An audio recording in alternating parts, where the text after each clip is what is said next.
News Channel 5 network, this is MorningLine with Nick Barris.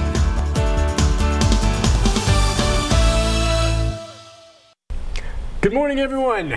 Thanks for joining us on MorningLine. Nick Barris here. On Thursday, we have a good show on tap for you. It's something I think many of you at one time or another have talked about. Our own Ben Hall, investigative reporter with our I-team, did several stories on tax increment financing. Can you tell me what that's all about? And basically the idea of large incentives being given to industry to attract them to a city like Nashville, and how that money is spent and whether or not there's anything else that can come out of that, because I thought many of you think, wait a second, why are we giving companies? Well, that's almost a separate show from what we're talking about today. But I know a lot of you have questions about that. And I think what we're going to talk about today touches on it, and you're going to be invited to join in the conversation. We'll get the phone number up in just a moment. Look, there it is. That's power. I just pointed to the screen and it comes up. Metro Councilman Bob Mendes is with us this morning. Hey, good morning to you, sir. Good to see you. Thank you. Yeah, it is. I mean, we get callers all the time, you know, saying, gosh, these incentives, and let's just lay it out on its surface, maybe, and from your perspective, that this is something every city, major city in the country does to attract industry and business, is giving them incentives to come to their town, right? Because there's competition. Absolutely. Yeah. And there are several different ways that incentives are provided, and all cities do it, and there's a competition for it. Yeah, okay. And so that's not as much what we're talking about today, though I know many of you maybe think too much is given away. The organization that does that's the Metropolitan Development and Housing Agency. He was just giving me a primer on that. I mean, and I guarantee you, all right, most of those people, they've heard of MDHA,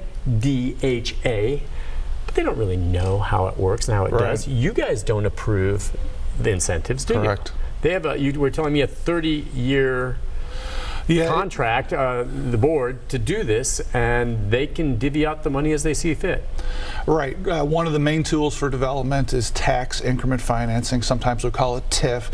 And MDHA, that you just mentioned, is the agency that gives out tax increment financing, and they do that without they make their own decision on that. The council doesn't have to approve it. Right. And the whole idea is they give this, and they're thinking it attracts the business. We're going to make up more than what we're losing from giving them a break on taxes with whatever they bring into the community. Well, in tax increment financing is more, it's usually for developers building a real estate development than it is for bringing business to town. So that's right. I remember when Ben's pieces came out, a lot of it about the new condos and everything going in. Whatever, it all is linked to growth of the city and the whole idea of getting things larger. All right, what is it you're proposing? So, tax increment financing, I mean, and this is so dry, I'm sorry, but basically the idea is that a piece of property has low property taxes because it's run down, and then when you redevelop on it, the property taxes go up a lot because you've got this shiny new thing on the property, and that extra property tax is called the tax increment, and that money is then used to finance a loan. And so right now, if you build a building with tax increment financing, all the new property taxes go to pay for a development loan instead of school, police, roads, teachers. And fundamentally, I think that's a problem. The more and more we use tax increment financing, the more we're setting aside new property tax revenue for development loans rather than paying for the things we need to do. Right, so just so we're clear, and again, this is all coming back with the great stories Ben did, is what they do is when they get that increase, the increment financing, and it gets more, that money, which is quite a bit, can be a lot of money, is then used just to bring more loans for more of the development. Well, right, and like in 2016, it's $23 million worth of tax increment dollars were collected by MDHA and used to pay for development loans. For further new ones. Right. Okay. Well, to pay for the existing loans. The existing loans. All right, so what do you suggest is done differently then? So right now, 41% of our property tax money goes to pay for our schools. So you can imagine if you've got a $23 million worth of increment being collected on these properties, that's about $9.5 million, the 41% of that, that's not going to the schools. And so my suggestion is that going forward, for new tax increment loans, we would set aside the schools money. And so there would be less of the new tax money available for development, but we would keep the 41% that's supposed to go to the schools. Right. All right. There's three three bills, right? Okay, talk about in order. One, of course, you said should be easy to pass. Yeah, the first one should be easy, hopefully.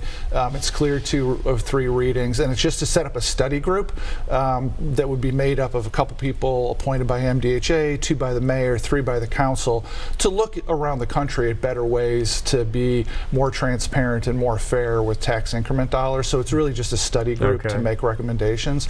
The other 2 would go at this schools fund money.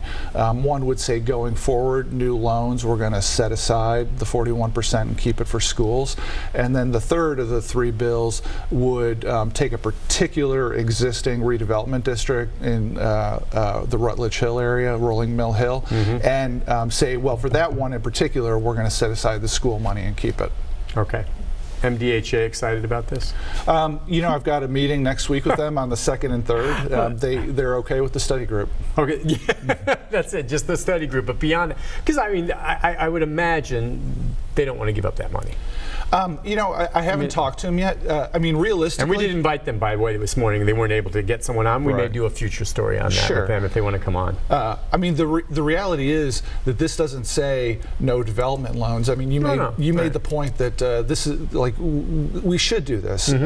However, it would say, let's have a balance. Let's not set aside all the new property tax money for the development loan. Let's save a little something for the city, and particularly schools are something that should be a priority.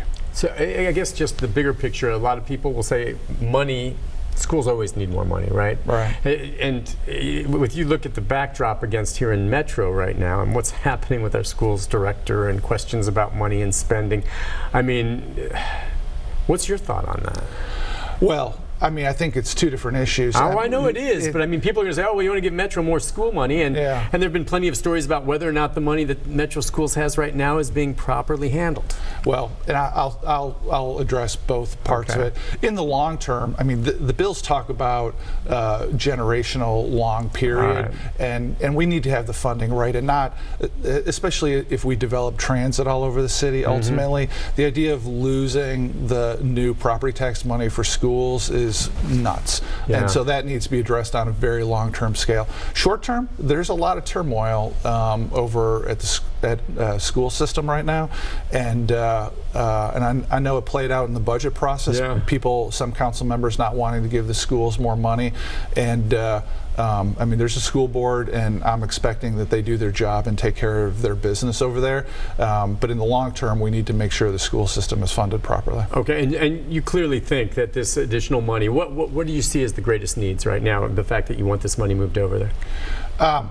Well, I mean, for one thing, I mean, it's not been talked about a lot, but right now, today, the take-home pay for our teachers in MNPS is lower than it was 3 months ago. Is that right? Absolutely. What happened? They didn't get a raise. That's right. I know and their cost of insurance went up. So their paychecks today are smaller than they were 3 months ago.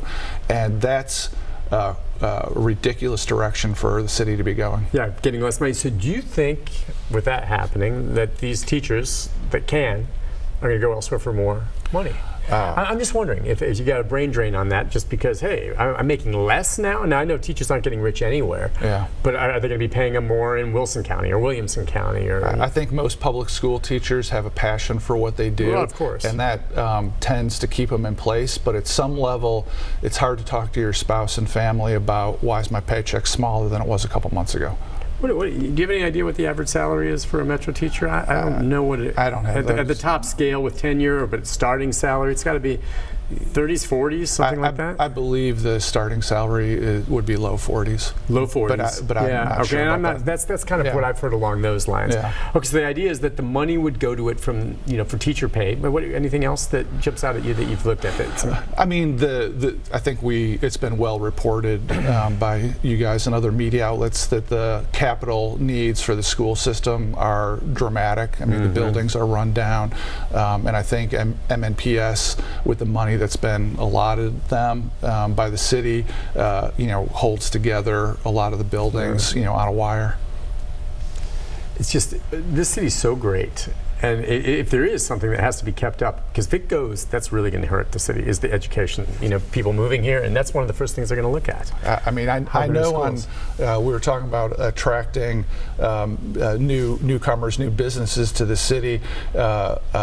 Every company that comes to town is looking at the public schools. Yeah, that's going to be one of the first or second questions I would think for their employees. It always is. Okay, so it's hard to argue against the idea of making schools better in this town. Question is, if money, where will it come from? Look, we'll get more into that. Talk more about some of just the matters you're dealing with the council. The phone number's there, 737-7587. What do you think? Bob's here. They can call and ask you questions if they'd like. We'll take a break. We'll be back with more right after this. Philadelphia.